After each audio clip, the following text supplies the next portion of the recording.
Setelah tiba di Madinah dan membangun Masjid Nabawi serta mempersaudarakan kaum Muhajirin dan Ansar, Nabi Muhammad SAW mulai menghadapi tantangan besar untuk menciptakan kedamaian dan keamanan di kota Madinah yang pluralistik.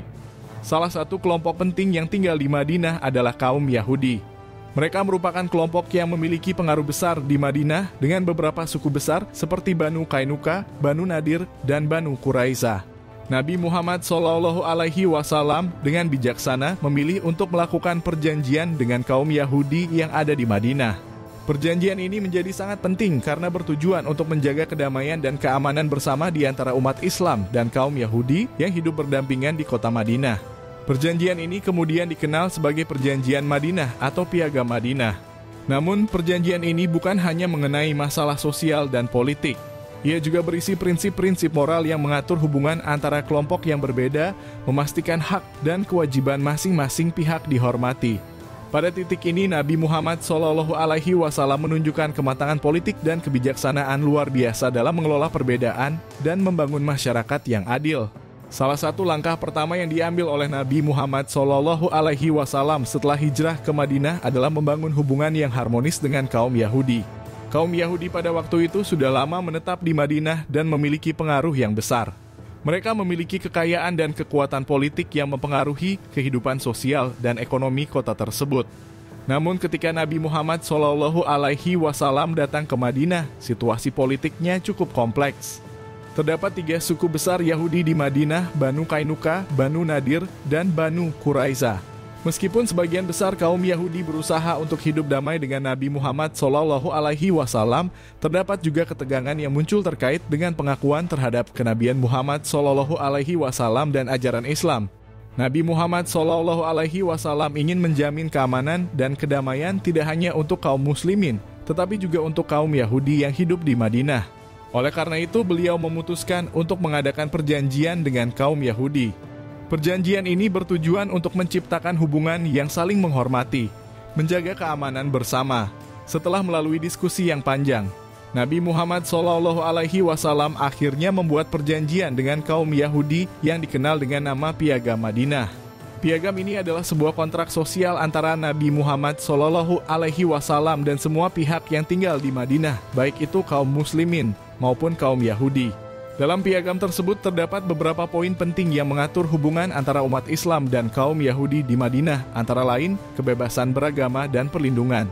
Salah satu pokok utama dalam perjanjian ini adalah jaminan kebebasan beragama. Piagam Madinah menjamin bahwa kaum Yahudi, seperti halnya kaum Muslim, memiliki kebebasan untuk menjalankan agama mereka tanpa paksaan. Setiap kelompok berhak menjalankan ibadah sesuai keyakinannya masing-masing tanpa ada gangguan dari pihak lain. Untuk kaum Yahudi, kebebasan beragama adalah hak mereka dan mereka akan dilindungi oleh umat Islam, dan Islam tidak akan memaksa mereka untuk memeluk agama Islam. Piagam Madinah juga menegaskan bahwa setiap warga Madinah, baik Muslim maupun non-Muslim, diperlakukan dengan setara di hadapan hukum. Kaum Yahudi memiliki hak yang sama dengan kaum Muslimin dalam hal keadilan sosial dan perlindungan hukum. Apabila terjadi permasalahan atau konflik, mereka wajib untuk menyelesaikan masalah tersebut berdasarkan kesepakatan bersama dengan musyawarah dan penyelesaian yang adil. Kaum Yahudi dan kaum Muslimin adalah satu umat yang saling membantu dan melindungi satu sama lain. Piagam ini juga mengatur tentang keamanan bersama di Madinah. Baik umat Islam maupun kaum Yahudi bersepakat untuk saling melindungi dan menjaga kota Madinah dari ancaman luar. Jika Madinah diserang oleh pihak luar, seluruh pihak yang terikat perjanjian ini harus bekerja sama untuk melawan musuh bersama. Kami sepakat untuk melindungi Madinah bersama, dan apabila kota ini diserang, kami akan bertempur bersama untuk mempertahankannya. Dalam piagam ini dijelaskan bahwa setiap pihak yang terlibat dalam perjanjian tersebut, baik kaum Yahudi maupun kaum Muslim, memiliki kewajiban untuk mematuhi perjanjian ini. Jika salah satu pihak melanggar, maka perjanjian akan batal dan pihak yang melanggar akan dianggap sebagai musuh. Setiap kelompok yang melanggar perjanjian ini akan dianggap sebagai pihak yang berkhianat dan akan mendapat konsekuensi yang sesuai.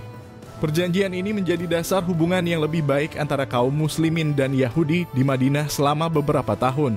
Namun meskipun Nabi Muhammad SAW telah menawarkan perdamaian dan kerjasama, tidak semua suku Yahudi di Madinah patuh terhadap perjanjian tersebut. Banu Kainuka, suku ini adalah yang pertama melanggar perjanjian dengan menyerang dan menghina kehormatan kaum muslimin. Setelah pelanggaran ini, mereka diusir dari Madinah. Banu Nadir, suku ini juga berusaha melanggar perjanjian dan bersekutu dengan musuh-musuh Nabi Muhammad SAW. Akibatnya mereka diusir dari Madinah setelah sebuah konfrontasi yang terjadi. Banu Quraiza, suku ini merupakan kelompok terakhir yang terlibat dalam pelanggaran besar.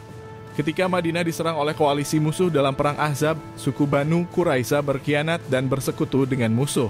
Setelah pengepungan Madinah, mereka dihukum sesuai dengan keputusan yang diambil oleh seorang hakim dari mereka sendiri yang memutuskan bahwa mereka harus diusir dan sebagian besar dihukum mati.